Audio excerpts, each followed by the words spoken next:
ẹ̀yin èèyàn wa káàkiri gbogbo ibi tí ẹ ti lórí ọ̀fẹ́ tẹ́ ti ń wò wá. ẹ̀yin èèyàn lórí ọ̀rọ̀ justice for Mohbad yìí a sì wà lórí ẹ̀ o ọ̀rọ̀ yìí tí wàá ń débi tó ti dùn àti ń dé final stage bọ̀ díẹ̀. Now ẹ máa rí i pé lẹ́nu ọjọ́ mẹ́ta yìí interview ránṣẹ́ ni bí wọ́n ṣe ń ṣe ní Arise ni wọ́n ń ṣe ní TVC ni wọ́n ń ṣe lọ́dọ̀ Chief wọ́n sà ń ṣe káàkiri bọ́ ṣe é mọ̀ wípé ọlọ́mọ̀ọ́mọ̀ jẹ́ kí interview mọ̀ wáyé ni. Now ìkan nínú àwọn bàbá tí wọ́n jẹ́ ọ̀jọ̀gbọ́n wọ́n tú àwọn nǹkan kan síta lónìí. Ẹ má gbàgbé pé wọ́n ṣẹ̀ṣẹ̀ ti corona dé ni 14th of this month corona míì máa wáyé. Now òótọ́ ọ̀rọ̀ ti ń jáde báyìí spending ìyẹn ti ń tu bí ejò alọ́rọ̀ ti débi tó ti dùn. ẹ jẹ́ á gbọ́ àwọn àṣírí ńláńlá tí bàbá yìí tó tú. ṣe rọ́rọ̀ justice for Mohbad ẹni tó bá wú ọ̀rọ̀ yẹn láti bẹ̀rẹ̀ ó lè pẹ́ òtítọ́ ní ó lékè òtítọ́ máa ṣe kí ni yóò lékè. èmi ò ní ìdí kí n dárúkọ èèyàn kan àbí nǹkan kan ṣùgbọ́n tẹ́yìn náà bá wo interview yìí tán gbogbo atótónu mi yóò padà yí ẹ̀yin èèyàn ẹ mọ̀ wípé àti ń súnmọ́ bèbè ìdájọ́ díẹ̀díẹ̀. mo gbóṣùbà káre fún Madam Jesebuki àti bàbá wa tí wọ́n gbìyànjú tí wọ́n tú àwọn nǹkan kan bí mo mọ̀ pé bàbá yẹn wọ́n gbọ́dọ̀ máa ṣiṣẹ́ pẹ̀lú bàbá Shitu SAN bẹ́ẹ̀ dé torí bàbá Shitu SAN máa nídìí bàbá yìí pẹ̀lú àwọn nǹkan tó ń jáde lẹ́nu wọn. ẹ má jẹ́ ń rojọ́ pọ̀ ẹ jẹ́ ń gbé fọ́nrán yẹn wọlé kí ọ̀rọ̀ kó lè yé ẹ̀yin èèyàn wa ṣùgbọ́n ẹ mọ̀ bá a ṣíà ẹ̀ kó go viral dáa. Wunmi is listening to us. Oh, and that is why she's here. Wunmi. No. I will tell you where you will understand what I mean now. Go and listen to the interview on TVC. After that interview, we complained that it's not possible that Mohbad will grant interview on Tuesday. You know, she said there that she had a podcast on the day he died. He died, yeah. Compare that to that of Arise. She said she was supposed to go for an interview. She quickly changed it. Yeah. She has changed it. From she had a podcast on the day he died, so she was supposed to. Because if you tell us that she was ill and healthy on that Tuesday morning, how come when the nurse walked into the house, the husband was weak and died? So irọ́ yẹn tó sì máa pa ó pọ̀ dáadáa. Ọmọbìnrin tó bá tún lọ fún next interview kó assist wa to confirm or debunk bleeding profusely tó sì wà nínú police report. Kò lè sọ̀rọ̀ sí, I can bet it. She doesn't know whether to accept or whether to debunk it. And to say that the nurse is going around partying, nurse ń wò pé gbogbo arrange tó wà níbẹ̀ tó bá tiẹ̀ jẹ́ kó wà níbẹ̀ kò feel guilty now. The nurse is not guilty. That's why she doesn't feel it. Bóyá ẹ̀yin lẹ tọwọ́ ẹ̀ bọ́ sọ̀lọ̀ ẹ̀yin lẹ sọ pé arrange ni tó máa help ẹ, and that is why let me tell you something that this lady is doing for all of them. Ó kàn sáàpù gbogbo wọn ráàdì ó dùn wọn sínú ọgbà ni. Ó dẹ̀ gbé wọn mára at the appointed time. Ó dẹ̀ set the signal fún wọn pé be careful. When Spendi was in custody, ó send the message he say Liam is missing you. It's a message. Ẹ tó bá lè decode the message yẹn. A mọ̀ wípé ó ń ṣe ọ̀rọ̀ Liam ń sọ̀rọ̀ message sọ. Ìgbà tó jáde ń jọ̀wọ́ tó fẹ́ sọ̀rọ̀ Spendi. Ó address ẹ̀ pé I know you have been very good to this family. I know you have been this and that. Signal you send. Ó ń gbé mọ́ra ni bẹ́ẹ̀ ni ó máa sọ̀rọ̀. And me, I will not agree pé wọ́n parọ́ mọ́ Spendi. Spendi ò tí kú ó wà láyé. Spendi ni kó fẹ́ ẹnu ara ẹ̀ kó fi kọ history ara ẹ̀. Ó lọ opportunity láti lè sọ ohun tó ṣẹlẹ̀ tó bá wu Spendi. Tẹ́mọ̀ kọ́mọ yìí ó kàn sọ pé wọ́n introduce Spendi. Ó ti back ẹ̀ up with another things tó lè rán Spendi lọ sí ẹ̀wọ̀n. hanging or life imprisonment. Only it is even possible that the nurse that came was sent to come and finish that assignment, which implies that Miss nurse spending no leak out information for the nurse to work out where. So, to spending, will get a message or will get a line. It is very clear, and she's ready to go down with anybody. Let me now address the issue of lawyer. The lawyer that is following her around.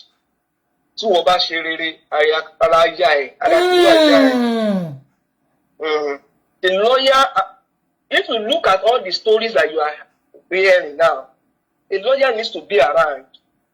Professional has always been around, and that is why the lawyer is no longer depending his claims on the issue.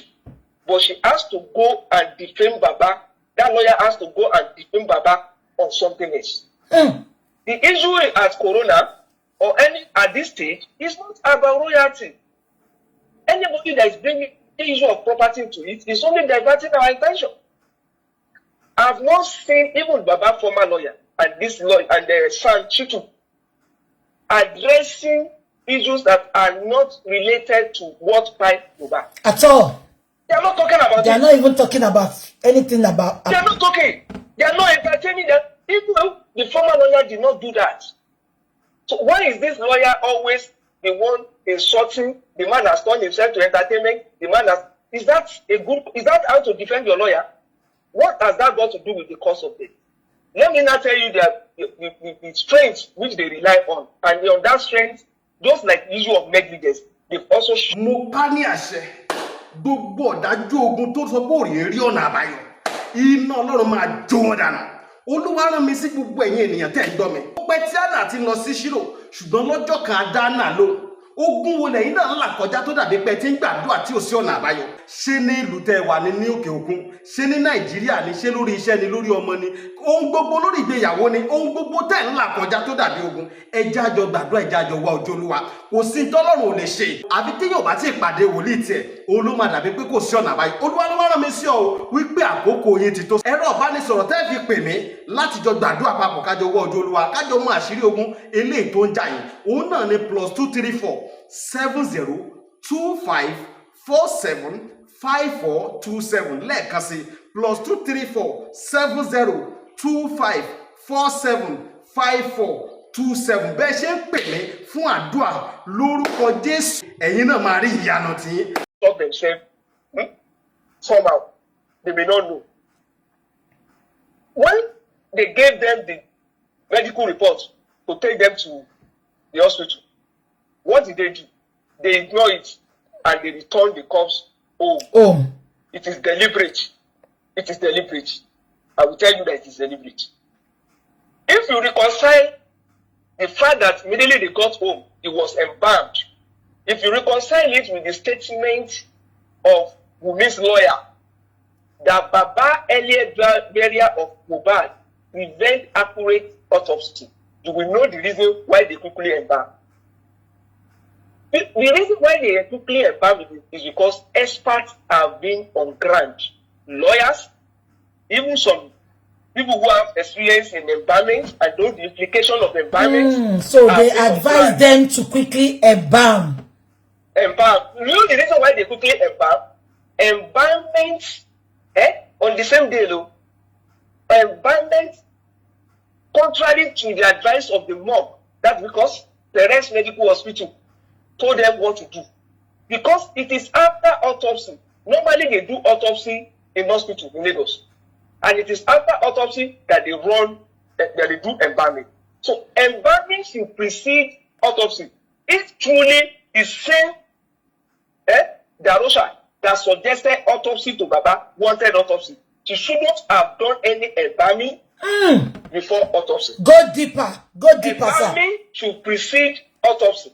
Because if you do embalming before autopsy, you are likely to destroy vital medical legal evidences. Go there deeper. Are organisms and you know what they did? You know Baba did not even know the level of autopsy. because merely looking at the salt on his chest, Baba could not go further. Baba is okay to oh, so daddy, one more fee embalmment here, one fee demo so that Baba say ni check gbogbo nǹkan tó wà lára ọmọ yẹn. Go deeper. And slowly, gradually, you will see what they did now. You see, it is an abuse of medical practice, and it is a way of entering investigation to go and do embalming, and you are the same person recommending autopsy to Baba, because you know that has a potential of destroying the evidence needed for a thorough postmortem examination. So they are trying to prevent an accurate autopsy, a postmortem examination. The Arusha never wanted any autopsy, and that is the reason why they quickly rushed went down. And that's the reason why they also refuse to bring out the medical report to access the morgue. Go deeper. Because if Baba does not have any medical report, how will Baba access the morgue? Exactly. Let me go further. You see, the presence, I repeat, the presence of a professional lawyer on the night her husband died suggests many experts were in the background. Experts must have directed early embalmment to prevent justice. And I'm not surprised that Wunmi's lawyer has coached her to be repeating lie of inaccurate autopsy, because Mr. is saying that Mr.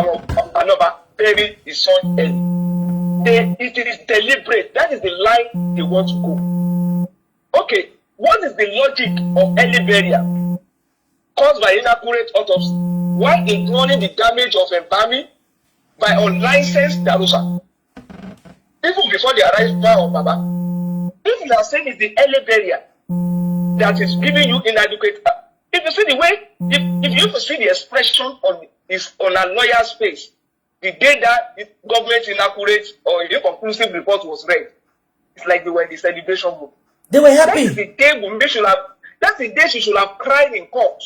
That's the day she should have cried that no, I will not take this. There must be another way out.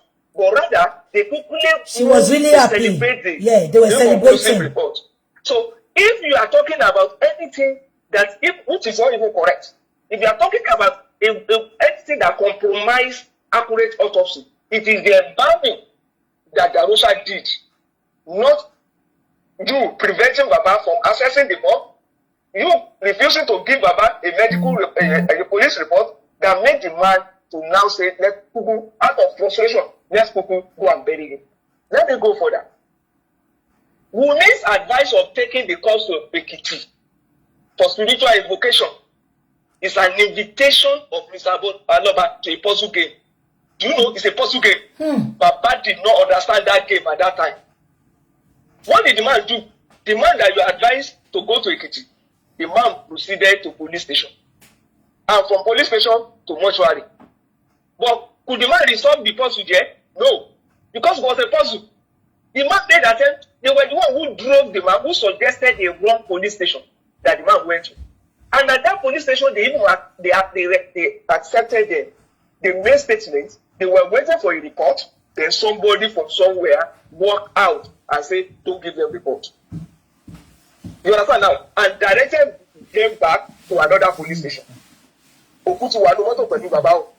The man still insisted, hospital. Every other documentation can follow. On getting to the Ikorodu morgue, what happened? You did not give this man. That's why I said the man could not resolve the puzzle. You see, at that time, Mr. Aloba was only interested in reduce the Banuje Okoe. He was sorting the card by color, but did not pay attention to the shape. Until fake ballet. Because it was a background. All those things they were doing, they were going somewhere. Until they launched the fake ballet, who said they wanted to bury his son at night. And Daddy, the ballet came out later and said he was lying. Yes. There was a video that said he was lying on Baba. Yes. Yeah. He was lying. He was lying. That's why it's called him fake. Well, one drunkard that came out to say, it is deliberate. Because that is when they are going to something to just hang on the man. And the moment that came out, ìgbà yẹn lójú bàbá tó là wípé kí ló ń sọ kí ló ní ìgbà yẹn ló ṣẹ̀ṣẹ̀ yé gbogbo ẹnu ọrú ọmọ yín gbogbo nǹkan tó ń sọ ń sìn tó sọ pé is the nurse why is the nurse even happy after she did this after she did that from day 1 tó bá yín sọ day 2 tó sọ̀rọ̀ nurse day 3 kẹgbọ́rọ̀ nurse kò sọ̀rọ̀ nọ́ọ̀sì kò the sọ̀rọ̀. cry of nurse you did not but Wunmi will not be aware embalming that source embalming illegally and if anything should happen at the end of the day who should even go to jail for embalming it is Darusha. They can no longer lie that Baba, you know, somebody wanted to teach this on another platform yesterday. Yeah. There is Baba that directed embalming because they know that if anything should happen, Darusha will not tight is because Wunmi will still deny. Wunmi is never anywhere. Wunmi was inside the kitchen cooking fried rice for Liam when a strange noise injected her husband. She will tell you that she was serving the affairs and the lawyers jollof rice when Darusha was embalming. So Darusha too should be prepared. Gbogbo role téèyàn kọ̀ọ̀kan wọ́n play wọ́n máa jẹ́ bámúbámú ni. Then thanks to science of autopsy because a Zoom body autopsy can still be done on any Zoom body. Exactly. So all the bottleneck tó gbé sí bàbá wájú Ọlọ́run tó máa mú wọn lóní kí kán tètè launch attack kán wá sọ pé kán ẹ̀ zoom wọn. So fake autopsy tó ti ṣe àrèjì DNA tó fẹ́ ṣe tó jẹ́ kọ́kàn yẹn balẹ̀ I told you is from the day they change the lawyer no matter what kó máa gbẹnu sí mic because with inconclusive autopsy and the arranged DNA they were settling until the change of lawyer came up. òótọ́ dẹ̀ ni àtìgbà tá a ti yọ ènìyàn ṣòro ló ti ń bọ́ta ló ti ń ṣe interview. Exactly. wọ́n rí i pé plan wọn ti bàjẹ́. Exactly. So all this noise about all this interview, don't stop her from granting interview. Before now, many people had sympathy for Wunmi. Ọmọ yẹn gentle, ọmọ bàbá ń parọ́ mọ́ ni, wọ́n provoke ẹni. Ìgbà tó jáde sí dancing, táwọn èèyàn gbọ́ irọ́ kàbìtì. Ṣé kò ṣe introduction rẹ̀? Nígbà téèyàn ló ń ju ọmọ sínú nylon. Ẹ jẹ́ kó máa sọ̀rọ̀. Nigerians are not fools. ó gbọmọ sínú nylon bag. ọmọ yẹn pa pẹpẹ irọ́. Nigerians are not fools. Bó ṣe ẹ jẹ́ kó máa bẹ̀rù sí náà lọ. Ó máa pa irọ́ yẹn débi wípé fúnra rẹ̀ ló máa dé station kan tó máa sọ pé òun bẹ́ẹ̀ tó bí náà. Ó máa dé station kan ó máa lóun bẹ́ẹ̀ tó bí náà. Ìyọ́nà á pa irọ́ yẹn débi wípé. dádì ṣe ń gbọ́ wọ́n ní ó update fún Odùmọ̀ṣù mo ní géèmù ni wọ́n play géèmù ni èyí máa ń fọ̀ fún géèmù ṣá irọ́ ni kò update fún láti join ó ṣe jẹ́ sìn ẹ má máa ẹ jẹ́ win for them. You see all these things that they are doing even in this struggle it's one leg in one leg out. Forget the fact that somebody is shouting justice. It's not everybody that is do you think they will not have strategy?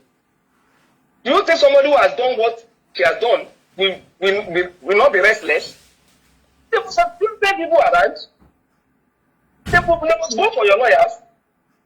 They must go to the chambers to go and find out what has happened there. Exactly. The same way you that you are seeking justice are also reaching out. Oh, of course, they are not relenting. They are going to look for different ways. So don't let us be disturbed by whatever they are doing.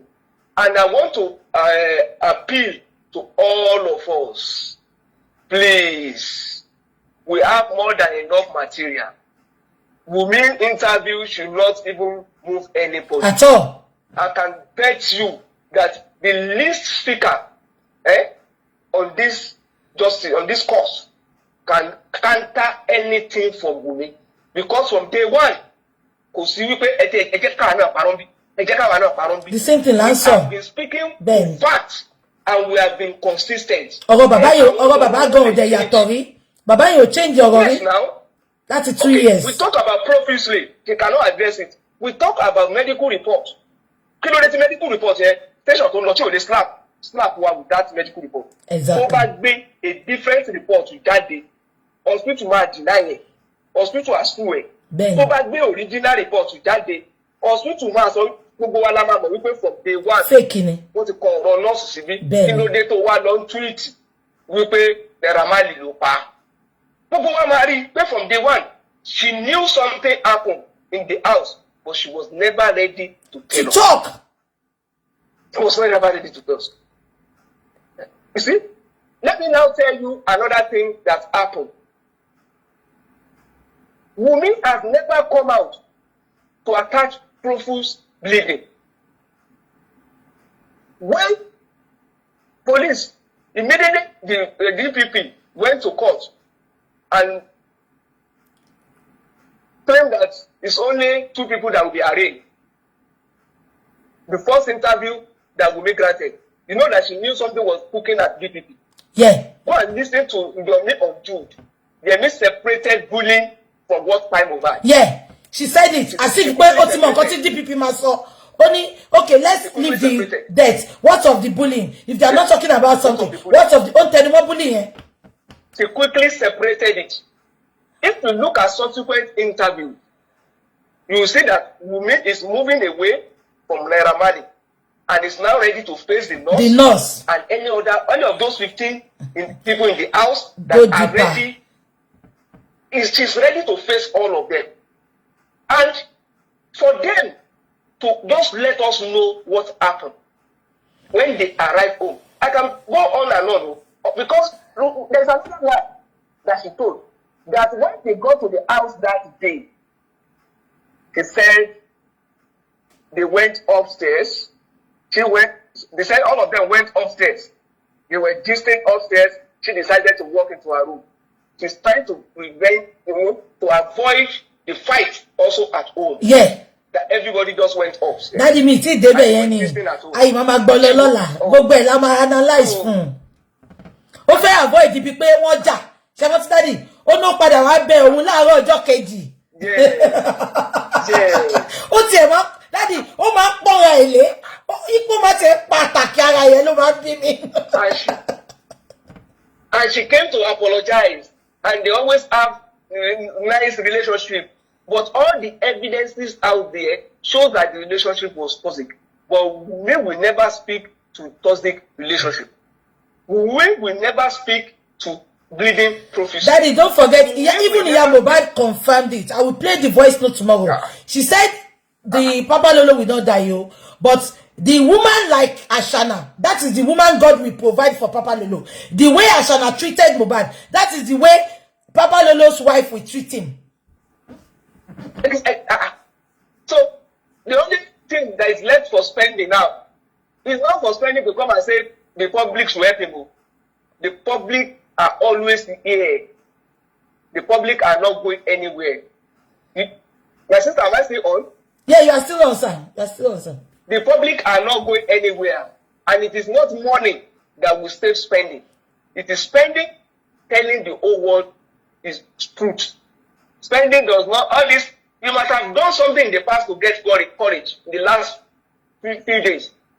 Spending, don't let any lawyer tell you there is any technicality. Exactly. Anywhere. Spending, don't relent, speak your truth.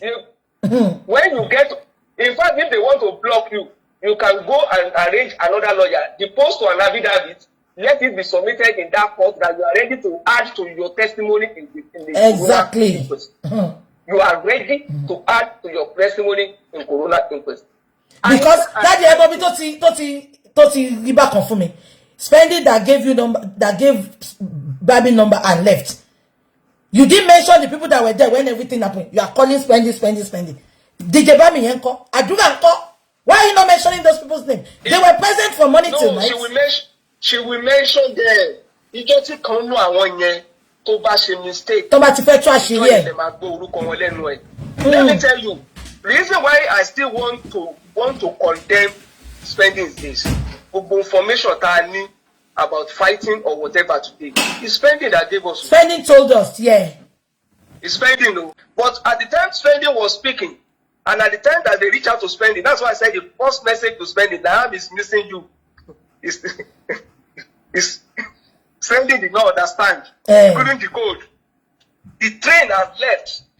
They have planted spending and the nurse. They have planted them.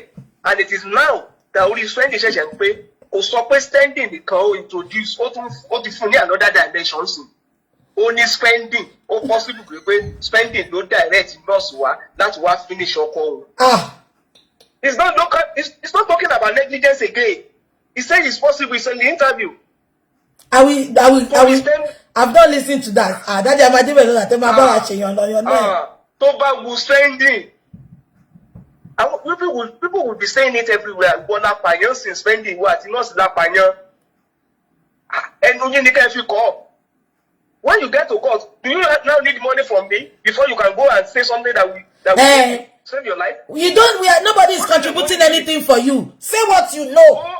Go on your platform. Come on my platform. Come and talk. Go to Sanshitu. We will connect you. Go and say your truth. Nobody should. We are not contributing for anybody. No money. My sister, they will soon amend charges against spending, and it will no longer be negligence. I can assure you. They will amend from what this lady is saying, and the angle that she's going. They will amend charges against spending. They will add conspiracy. They will add accused the nurse, but he doesn't know where the nurse is going to party and the rest. Daddy, kilo ko iku to pa Mohbad pe nurse be ede ti so le nkan oni nurse into ekono o se eyelashes. Nurse cannot be bothered because he knows he's just trying to cover you up. Iwo lo je bi o kan bo eni. So nurse will enjoy her life. So enjoyment it nurse no. The nurse did not know that they will use it against her. The silence of the nurse will not know that they will use it against her. They will promise them, don't worry, even if this will happen, they will do this. But negligence Papa Mohbad, tí wọ́n bá ti sọ̀rọ̀, tí nurse àti spending bá ti sọ̀rọ̀, àti gbogbo sì pé spending ló lọ rán wọn wá ká wá finish iṣẹ́ wọn. Bẹ́ẹ̀ni. Lọ́ọ̀yà Ṣítù, ẹ bá wa àjẹ mọ́ fún spending. Ọmọ àjẹ mọ́ because àṣàlá ti sọ́ọ̀sì pé spending ló rán nurse kó wá parí iṣẹ́ fún Mohbad. So the earlier for spending to talk, the better for him.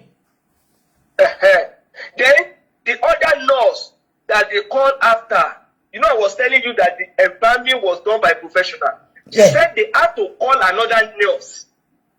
She said the nurse stayed with them throughout the night, and they had to call another nurse. If I tell you to hospital. You will let up, Daddy. So nurse méjì ló wà nílé Mohbad. Only they had to call another nurse. Me tí gbọ́ débẹ̀. Daddy me tí gbọ́ débẹ̀. A máa ṣe taba gbọ́ lọ́la. Daddy, if you remember I said so. Money nurse méjì ló wà sínú ilé. Tẹ́ bá rántí pé mo ti sọ tipẹ́tipẹ́. Money nurse kọ́kọ́ wá, which is Mohbad's nurse. Wọ́n kọ́ mọ́mọ́ mú Mohbad nurse kúrò ní picture fún wa ni. They call Mohbad nurse first. Mi mọ̀ nǹkan tó wá ṣe. Ó wá pè yẹn láti fi cover up iṣẹ́ wọn ni. You all remember that I said it. So she confirmed it, Daddy. She confirmed it's true nurse. I'm talking about the third injection. Case closed. Are you sure that the first injection has not even entered before the nurse? Exactly. What gave us the idea that the first nurse that came, kò ti parí iṣẹ́ fún wọn kí second nurse tó wá. I said it. Daddy, ṣé wọ́n ti pé mo ti sọ tipẹ́tipẹ́ nurse méjì ló lọ́nà ilé yẹn. Kò ṣe nurse kan. That's why I said this matter can easily be resolved. Gbogbo rọ́tì ya Mohbad náà pa, òun wá lójì jí ọmọ. Olórí burúkú. Irọ́ ló ń pa, Daddy irọ́ ló ń pa. Nǹkan tó kọ fún ya Mohbad ló ń sọ. Now, Daddy, this is my question, sir. Daddy, má gbàgbé, sir. Ya Mohbad said when Ashana called her, she said, when Ashana said, no, she called Ashana and Ashana said, where is Mohbad? She said Mohbad is sleeping beside her. Then after 2 hours, Ashana now called back. Daddy, I didn't come out. Mommy, I didn't come out. Why did she first of all lie that Mohbad is sleeping and Mohbad is dead by then? I don't know why they are just deceiving themselves. They are just deceiving themselves. They all know the truth. Iṣẹ́ tí nurse yẹn wá ṣe. Nurse yẹn wà níbẹ̀ nígbà tí Darusha náà ẹ̀ bá. Kí ni role to play? Kí náà fi ẹ̀ bá? Ẹ wá pàrọ̀ náà fún bàbá. Ẹ gbé iyọ̀ síwájú. Mọ bí iyọ̀ tó gbé fún wájú ni. Catholics not the best way to do now. That will make Baba not to go closer. Baba there is sumo be because what he embalm one more fi avoid the Baba láti sumo ni. What is better met in Ewaju? Baba ò lè sumo. That caveat is what made Baba to even step back. Ìjọ ti wà wájú ẹ̀ kí ló tún fẹ́ wò lára ẹ̀ mọ́. Bó ṣe wò lọ́ọ̀kan yẹn, Baba kan máa wò ní pé let me move away. It's a caveat. What the place the caveat is why don't do it. Pé Baba, everything is done already. Ó ti wà kíní ti wà mú. Ṣé Baba tú aṣọ yẹn wò? Tó mọ̀ bóyá ó ti da chemicals dára. Tó mọ̀ tó fi preserve ẹ̀. Wọ́n wá ní pé local environment àwọn kan ṣe, àwọn kan fòwú sí lójú. Àwọn ibo náà ti sáré lọ rò. Ibo náà ti sáré rí ìbọn. Ogi òwú. Níbo ló ti ní gbogbo ẹbí ti tẹ̀tọ́ ń bò tán lò. Àwọn tí ò mọ bó ṣe ń treat alàyè, ó dẹ̀ mọ bó ṣe ń treat òkú. Ọ̀rọ̀ ti tán, ọ̀rọ̀ ti sọ̀rọ̀ ẹ̀. Àwọn tí ò mọ bó ṣe ń treat alàyè, wọ́n dẹ̀ mọ bó ṣe ń treat òkú. Go deeper, daddy. My sister, ẹ tó máa sọ wípé àgbọn tó pa Mohbad tó máa ní ó wà inconclusive. Ayé ẹ̀ máa bàjẹ́ ni. Àmì Jésù. Ẹni tó bá sọ pé ilé yìí ó wà inconclusive kó fojú hàn tí wọ́n fún yín okay so wọ́n kàn gbókùn sínú mọ́tò kúrò lọ hospital tó direct yín lọ sí morgue hospital will expect you to just take a dead body to morgue nǹkan tó sọ nìyẹn without giving you a document. Hospital advised them to take him to the morgue but rather they took him home. And as at that time bàbá yẹn ò mọ̀ ẹ̀dẹ̀ lẹ́fẹ́ ṣe autopsy ẹ̀dẹ̀ gbalé lọ. Ẹ tún wá délé ẹ fílẹ̀ kí bàbá ẹ rí bó ṣe wà. Ẹ tún sáré ẹ̀ ń bá àmọ́ ẹ̀. Ẹ ń bá àmọ́ ẹ̀. Ẹ̀yin tẹ̀ ẹ̀ ń bá tẹ̀ ti tápà pẹ̀lú evidence. Ẹ̀yin tẹ̀ ti prevent postmortem examination. Ẹ̀yin gangan. Lẹ wá pariwo pé bàbá tó lọ bẹ́ẹ̀rì ẹ̀. Òun ni ò jẹ́ kẹ́ ẹ ní accurate autopsy. Best scholar. Wọ́n ní bàbá máa jáde ní 5 o'clock lẹ́ni mímọ̀ kan tó fẹ́ sọ bí akẹ́mọ̀ ẹ bá wa join wọn sà kẹ bá wa ẹ máa bẹ́ẹ̀ tó lọ my sister. ẹ ṣe daddy máa ṣe tọ́nsìn a máa continue lọ́la. The coffin that he was the one that got the coffin. And the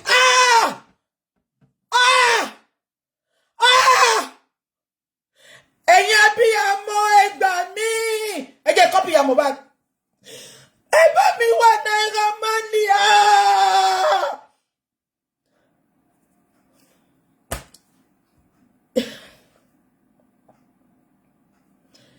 Now, ibi tí mo ti fẹ́ bá yín gbogbo ẹ̀yin tẹ́ ń support Baba Jani. Ìwọ tó bá mọ̀ pé o fẹ́ gbèjà bàbá tó ṣe fún financial benefit. Lọ kọ́ bó ṣe ń blog. Ẹ jọ̀ọ́. This is the end of everything. Ẹ gbọ́ nǹkan tí Wunmi sọ. Ó ní bàbá ló ra pósí. Ibo ni gbogbo yín wà? Kí ló tọ́mọ ìburú báyìí?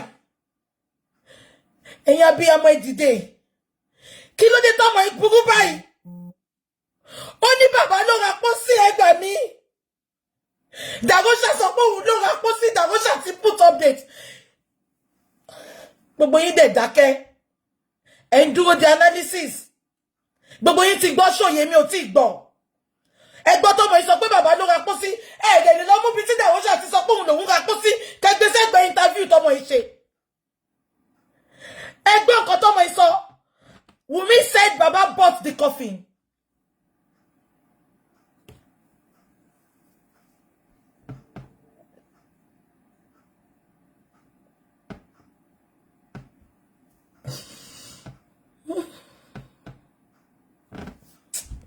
Gbogbo àyìn abiyamọ tẹ́ ń wò mí lénìí tó bá kú ìjọ kan yín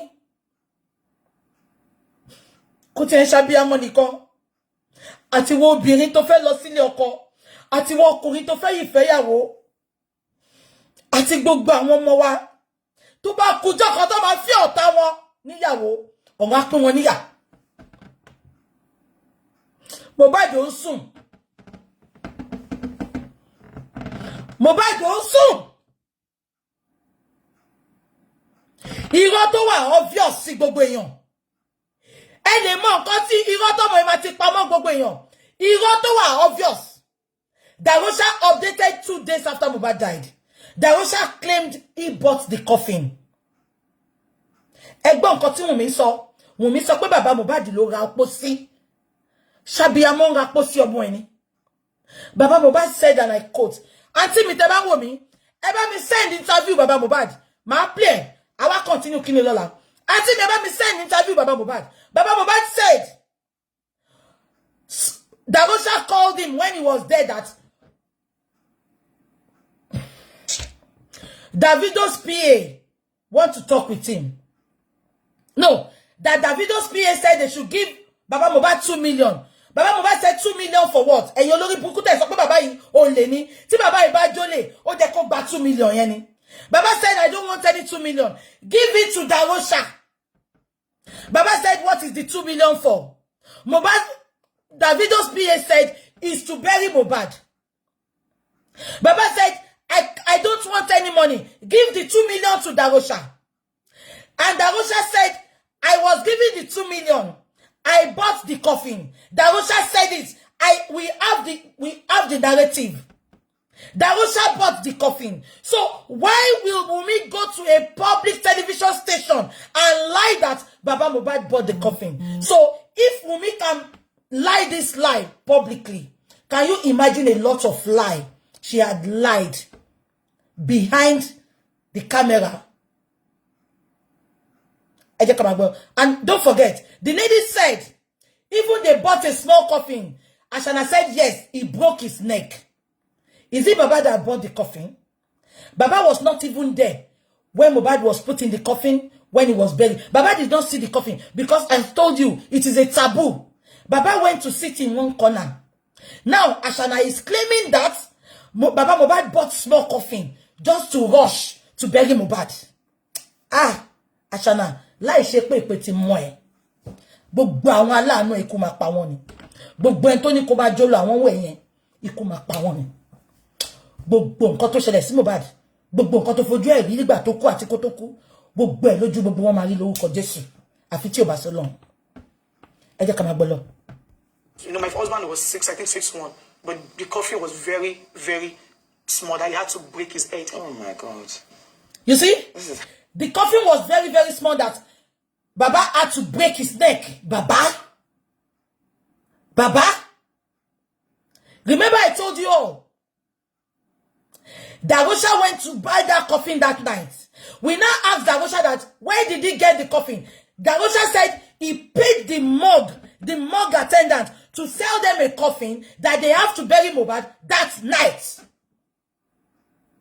Look at this girl. Baba that had gone to Ikorodu. Baba did not see the coffin. Baba did not see anything until when they exhumed Mohbad. Baba was sat in one corner. I will bring the video back. Can you all remember? Darosha was given 2 million. We asked Darosha, where did you get coffin that night? Darosha said, and I quote, he said, I had to buy the coffin from the morgue attendant. Now we are still going to call the morgue attendant as well. He has to answer a question.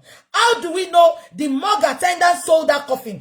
How do we know the coffin was not bought at night? The coffin was not bought that morning that Mohbad's neck was broken. Remember I told you Mohbad was pushed. When Mohbad and Ashana were fighting, after fighting and locking Mohbad was pushed. That was why they bought a small coffin so that they can coffin. That is the pure truth. And if you think I'm lying, Ashana believes now that autopsy cannot be brought out. But unfortunately, Baba's supporters paid a lot. They paid a lot to get Mohbad's true autopsy done and true toxicology done. Ashana, stop playing. Everything is going to come out to the world. What by Mohbad is coming out to the world. The world will listen. They will read everything in the courts. I can tell you that. We did not... let me tell you, your boyfriends in the police, they lie that the autopsy is inconclusive. And you were so happy that day. You throw a party on the platform of your supporters. Unfortunately, Baba's supporters, God bless you all, we supported that man to get a private autopsy. And the autopsy and toxicology was done abroad. Even 100 years deaths, they can still bring out what killed him. Ashana, if that is the lie your baby father is telling you, they will bring out every details of what killed Mohbad. I can assure you that. Now, let me tell you why they bought a small coffin. Because Mohbad days had already broken. Yeah? So they bought that small coffin so that they will say the coffin broke his neck because they got a small coffin. That is why she's emphasizing on that now. Am I communicating? Now, don't forget that Darusha told us the mug sold him that coffin. We have to investigate that mug. I believe that the coffin was bought and kept. That was why it took them 48 hours to announce Mohbad's death. Everything has been pre-planned. Am I communicating? Let's continue to listen. This is harrowing to listen to. But anyway, you're a Mommy's lawyer, you know. But what I want to ask, what about securing full ownership of Mohbad's music to ensure that his family receives royalties that they are rightfully owned? Because this is an area that obviously has not been addressed. We are thinking about the emotional aspect. But in terms of his earnings that should be accrued from his music, how is that being secured for the future? For now, I can tell you nothing is being done in the sense that it will be like putting the cart before the horse. And I don't want a situation whereby we don't want a situation whereby it will look as if the wife is more interested. Can you see this nuisance? This Temu lawyer. The interviewer asked that what is being done with Mohbad's royalties. Am I communicating? The lawyer said nothing is being done yet. They are lying. I am telling you this for free now. Remember I told you this few months ago. Ashana took Naira Marley to court in March last year when we were still mourning. She secretly took Naira Marley to court that she wants to collect the royalty from Naira Marley. They went to court. Naira Marley refused and said she's not giving Ashana Mohbad's royalty because when Mohbad came to sign with him, Mohbad came with his father and not with Ashana. Don't forget, it was Naira Marley that called Mohbad's father that, why am I paying Mohbad's money into Ashana's account, into Ashana's mother's account? Your son is as old as he is. Your son has no account. Why is your son not having an account? That was when Mohbad went to open an account. Now, this lawyer is lying here now that, am I surprised? He's a Temu lawyer. What do you expect? I told you this and I will stand with it 100 times. If Naira Marley thinks I'm lying, let him come out with his manager and confirm what I'm saying. While we were all fighting last year, Naira Marley went to court. Ashana took him to court secretly that they want to collect Mohbad's royalty. And if you can remember, when Shekpeteri came out, she was talking about royalty. When Baba Jege came out, she was talking about royalty. Even when Shekpeteri's daughter attacked Naira Marley, the first thing she wrote was about royalty. But Naira Marley refused to give the royalty to them because Naira Marley said, and I quote, when Mohbad signed up with him, it was his father that brought him to sign with him and not any bastard, any nuisance, any idiot. So why is this nitwit, this Temu lawyer, why is he saying now that they don't want to be fast on that? They don't want to be fast on that. But Mohbad's lawyer was there when Mohbad died, changing documents, exchanging, transferring funds. And you are sitting here saying you don't want to talk about that. Olori buku Temi lawyer. Ewa tari e bi nkan ton bo amala sí lọ́dọ̀ ìyá kan. Interested in the property of the late husband and money the husband. You understand? This is the aspect. But it's only if there's anybody interested in the property, it's only the father-in-law. That's why the father-in-law is fighting her. It's only the father-in-law that is interested in the property.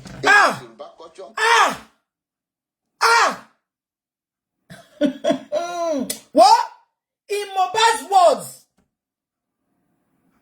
lawyer Temu, Shego, can you hear what the lawyer Temu said? It is only the father that is fighting for property in your mouth. Lawyer Temu. Lawyer Temu. Àṣemọ iṣẹ́ ni. O tún iṣẹ́ gidi gbà mọ́ láyé bí kan ló kúkú, bí kan náà gbalẹ̀, iṣẹ́ tó máa gbà nìyẹn. O tún iṣẹ́ mọ́ láyé bó ṣe wà yẹn. You sat down there and you are a father. Oh, then sọ pé the father wants property.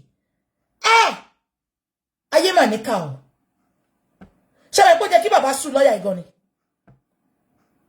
For saying something that is not facts, a lawyer. Mo sọ fún yín pé lawyer Temu nísìn, gbogbo yín rẹ́rìn. Their music is father-in-law. All their songs. Do you know why they are attacking Baba back to back? Because they know Baba is their stumbling block. They know Baba is their stumbling block. They know Baba is the one that is delaying how they can claim everything because Baba wants true justice. That is why the music of father-in-law is not stopping from their mouths. Even if as daft as Ashana is, if she's calling father-in-law, can this Temu lawyer, is it okay for him to call father-in-law? Something that you have no facts, something that you have no evidence.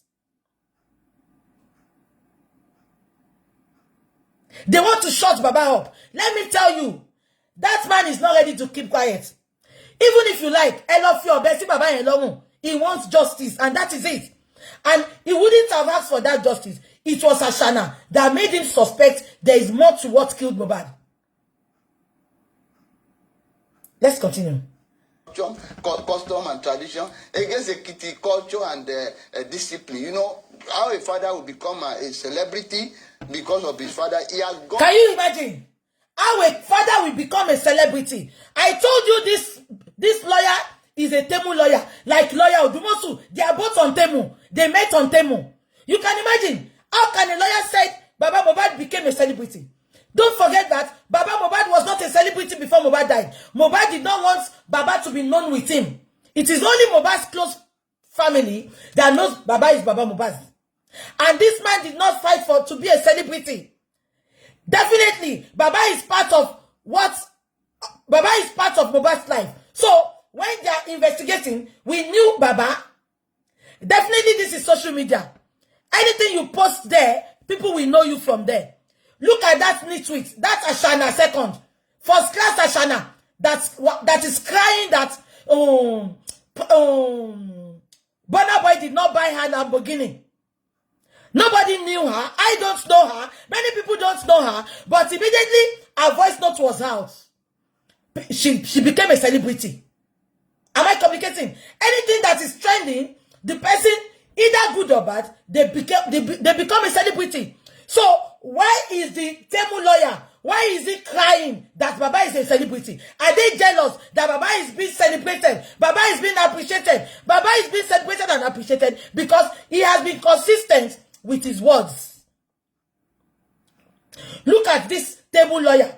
It's just his words and Ashana's words is correlating. They are talking in the same terms. He's not even bringing, from the aspect of being a lawyer, sitting there and saying the father-in-law had become a celebrity. Olori buruku. Enti o lepon. Koro epo kan lo wa lepon. Kò ní nǹkankan. Ẹ ti wo na ẹ lọ wo gba tó dúró. Olori buruku. Ṣé yan gbọ́dọ̀ rí báyìí náà. Kẹ́ sọ pé kopolo wà lórí ẹ̀. Gbogbo nǹkan tó fi jẹ́ kó ní làákàyè. Ó di Humpty Dumpty kalẹ̀. Humpty Dumpty sat on a wall. Humpty Dumpty had a great fall. Tẹ́ bá lọ wo gbogbo igun ẹ̀ náà bí ìgbà téèyàn ṣubú lẹ́yìn ìyá ẹ̀ ni. Abẹ́gbọ́. Kí ló dé? Ẹ máa ní sùúrù. Èèyàn kọ́ dẹ̀ tí a change profile name sí Temu lawyer. Èèyàn mọ TikTok ọ̀gbárí yín ọlọ́ nice rárá. Ẹnì kọ́ dẹ̀ tí a change profile name sí Temu lawyer. Lawyer Temu. Abẹ́ rí wèrè. Ó ṣàtàrí bí abọ́tọ́ fi ràn màlà lọ́dọ̀ ìyá kan. The father-in-law has turned to a celebrity. Why just spiritual egba? Ìwọ lawyer yẹn. Ẹ jẹ́ ká máa gbọ́ lọ. Gone as far as Ghana radio to go and grant interview to defame our client. Chembo. I went on. Gone as far as Ghana to defame our client. Where is the client? Your client, a true lawyer, we know that your client had already defamed herself. Did you? I don't want to talk. Ẹ jọ̀ọ́ mama Lonsin. Ẹ jẹ́ kí sáré gbé. Ẹ jẹ́ kí sáré gbé. Okay, ẹ jẹ́ ká gbọ́ dé 10 minutes. Then masáré gbé best caller wọlé. Then we take it up from there tomorrow. 12, get ready. I'm a bẹ̀rẹ̀ látọ̀la lọ. Ẹ jẹ́ ká sáré gbọ́. Ẹ jẹ́ ká gbọ́ dé 10 minutes. Kí sáré gbé best caller wọlé. So many station. There is no reasonable station in this Nigeria that I have not visited. You understand? To say, oh, this is at a point it diverted attention completely from the real issue to say, oh, the child is not a grand. Chengbo, from a lawyer that is not a Temu lawyer, she said Baba diverted from the main issue to say that Papa Lolo is not Mohbad's son. No, if he's a sensible lawyer, if he had not lost his sense of reasoning as a lawyer, is he going to sit there and say DNA is not part of homicide case? In a civilized world, in a sane country, DNA is part of homicide case.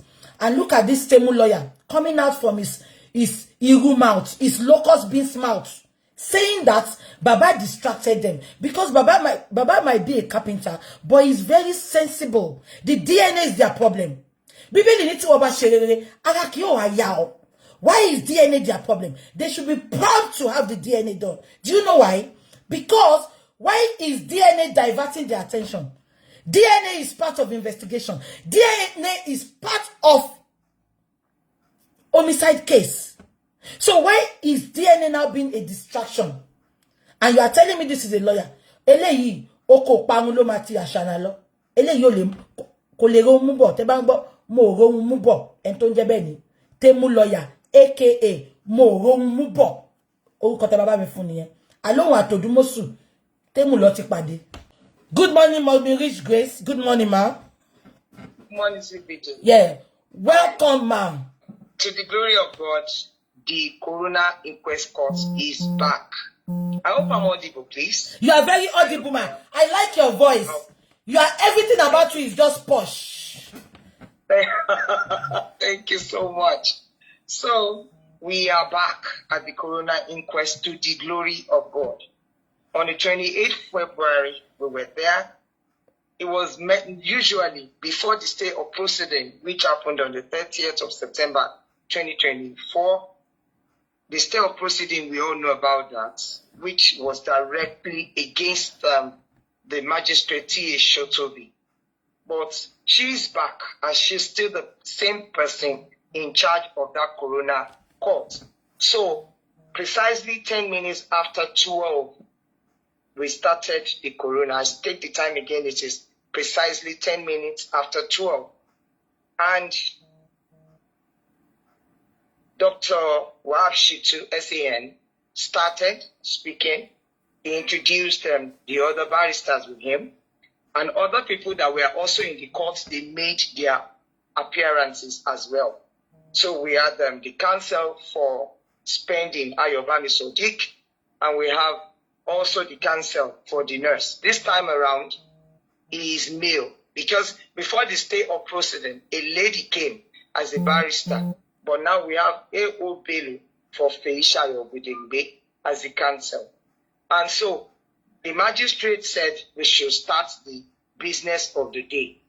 And Sanshitu mentioned that there was a disturbing news that they had, and he mentioned it, talking about a 6-page information that he got, that some witnesses that are meant to be part of the proceedings at the Corona Court had been set at liberty, had been set at freedom by the DPP. What she said was that, one, I'm talking about the magistrate now, Yeah. that she never received any information relative to that. Mommy, let me quickly come in. You are talking about the Naira Marley and Sam Larry's thing, the update. Yes, yes, you know, there was an information online that DPP actually had set some people at freedom. That's Naira Marley, Sam Larry. There were 2 Prime Boy and another person. They were 4. So when Sanshitu mentioned that to the magistrate, that already they have been set free by DPP, and the information had gone agog, that people had already taken it on the social media as well as out. Sanshitu said that is kind of an insult upon the Corona Court, because proceeding is still going on. So I mentioned that Magistrate T.A. Shotobi said she did not have that information, and she's not taking it as having heard anything. That the Coroner Inquest Court is put together to unravel the death, the mysterious death of Promise Lewon that we know as Mohbad. And there's nothing that can hinder that until a logical conclusion is made on the findings. He said at the Coroner Court there's no prosecution, but to make findings, which they will recommend later for the court. And she also mentioned that the DPP judgment was given as a separate court at Yaba. And so whatsoever thing the magistrate comes up with is not about the coroner court that is running on. That was what she said. That until everything is logically concluded. So she mentioned another thing, that because Sanshitu emphasized that Sam Larry, Naira Marley, as well as other witnesses, should they play cogent role in the ongoing inquest, and they have to be here. But by the news, he doubts if they will come. Then the magistrate said, if any of the witnesses called previously refuses to come when they are needed, she says she will issue a bench warrant against them. That is to subpoena them, that it is a must that they would come to the courts. That was the first thing. Any other thing you want me to say? Okay. Mommy Rich Grace, thank you Yes, so much. So, as witnessing the coroner inquest that day, how are you going to rate the judge and San Wahab, man? Oh, now, let me also mention, before I begin to talk about what next, because I observed that there are two factions of those people who think that they are actually fighting for justice, but by their actions and deeds, they are already anti-justice. Because we are few in the court. Yes, if you ask me to put name to them, for those of us that are standing true, we may not be more than 3 or 4. Mommy, so, are we still, but ṣé ká fọkàn balẹ̀ lórí Sanshitu àti George? See, there's something else. She can be bought. That woman cannot be compromised over nothing. By the time she returned, she maintained that until God bless you, ma. Unlike Telema, Tebanoti, and one gun conju, one fair party corona. Yes, every Friday, she mentioned it, that the sitting should be every Friday so that she can hastily finish the findings and that the young man can be buried. She said, I'm quoting her now, that the boy needed to be buried after everything had been logically concluded. So she had adjourned till 14th of March by 10 o'clock. She initially said it was 11, but they said 10 because of those people that are fasting.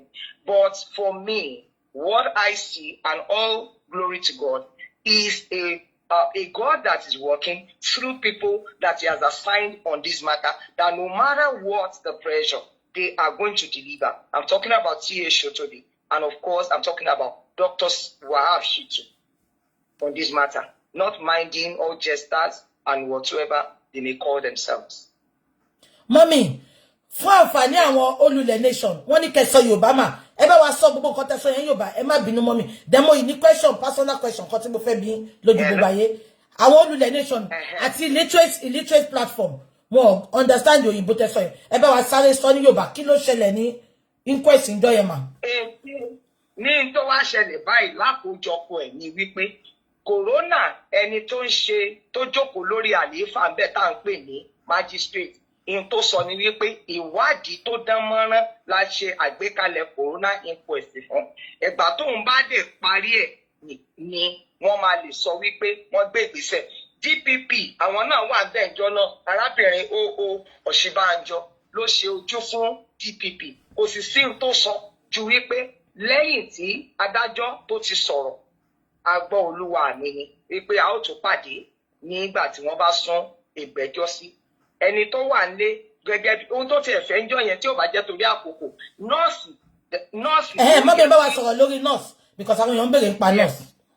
Yes, the nurse is suppository. I have to lost come on English. I might like to interpret it later. No problem. The nurse is the next person that should have come in after the pathologist cross-examination before the stay of proceedings on the 30th of September.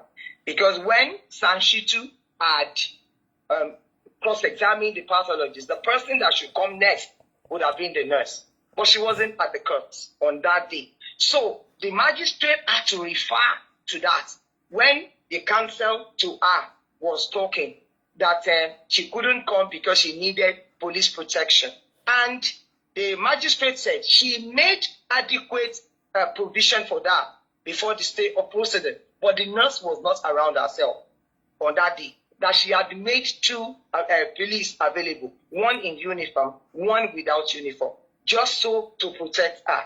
So our counsel that I'm talking about, A.O. Bello now, said that the nurse should go and report at the force headquarters.